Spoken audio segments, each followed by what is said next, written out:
What's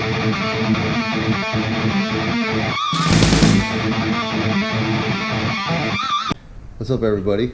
If you're new to the channel, this is going to be a little bit of an overview of what we got going on here. So one of the first things that we recently picked up is a OEM 93 to 97 Ram Air hood, which was white, so it would have worked on that, but somebody painted it green. So I'm gonna get it resprayed, and then we can get this horribly wrapped eBay special off the car.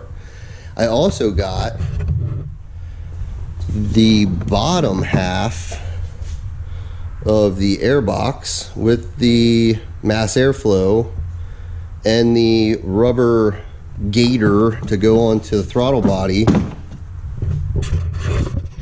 for 200 bucks. We just picked this thing up today.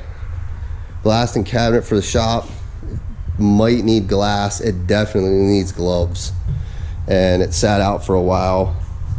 But they're 180 bucks at Harbor Freight. I got it for 40. So we're gonna fix her up.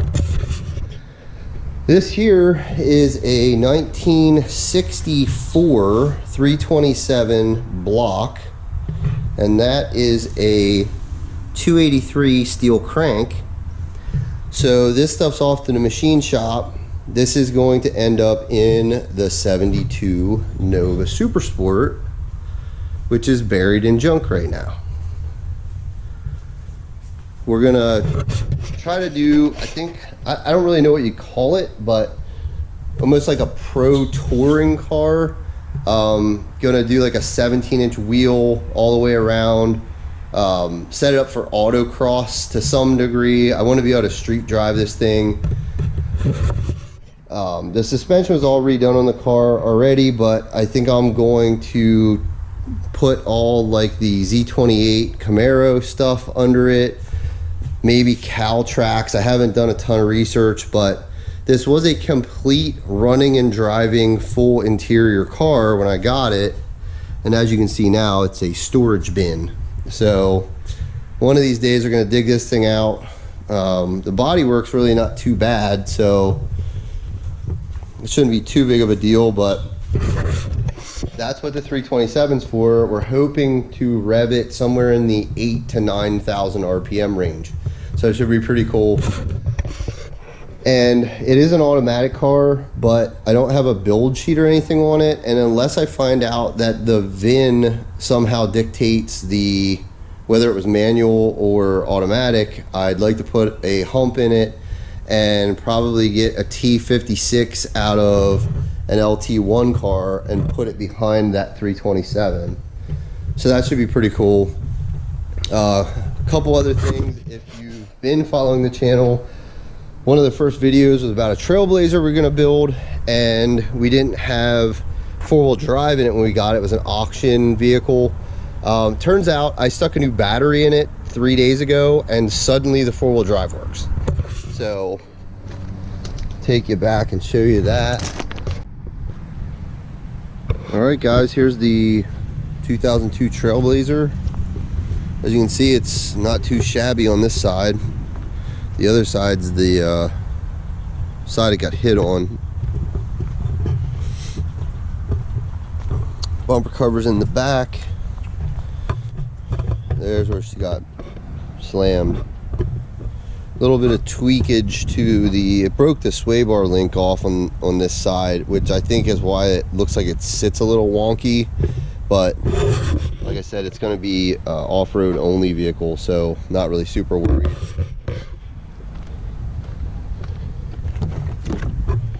Interior's really decent though for a 210,000 mile car, but a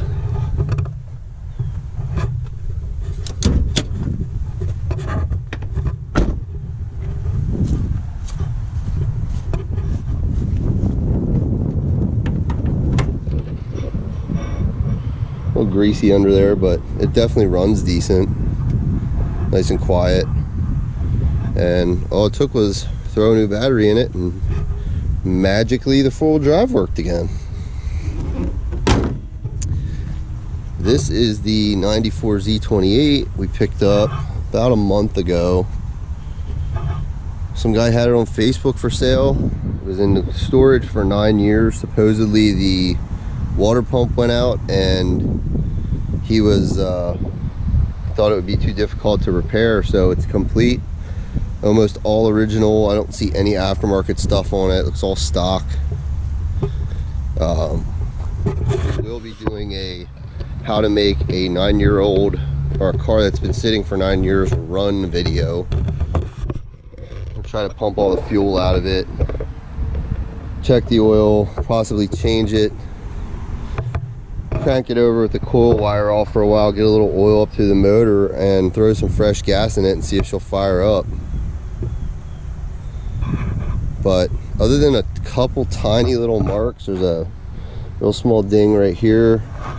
We buffed a couple spots on the paint just to see how it would come out, and it's not bad. There's almost no paint damage. So you know, this is what you can find for $400 if you look hard enough. It is an LT1 car.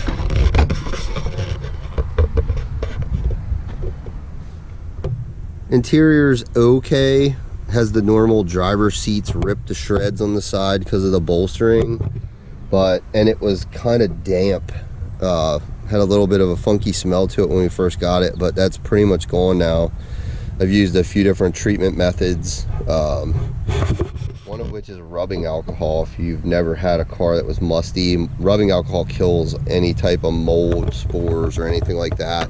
And with this interior being black and gray, if it was gonna fade something, it would have been this. It did nothing as far as fading the fabric. So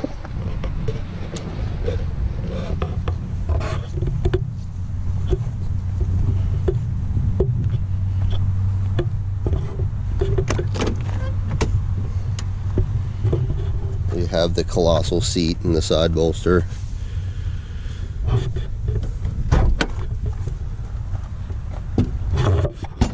I actually just bought it as a donor for the motor and transmission, completely sight unseen. And now that I know what it looks like, there's a slight possibility, if it will start and run okay, that I may end up trying to save it. So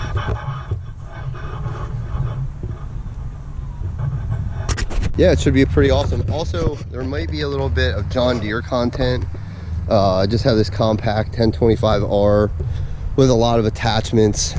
We just did like freshen up the stone in the parking areas, dragging a box blade through it.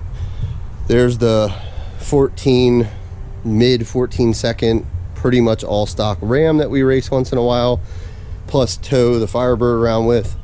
So yeah guys, that's pretty much it. This is our shop. So yeah, pretty much anything automotive. We even have some radio control cars and stuff we're going to be doing some reviews on.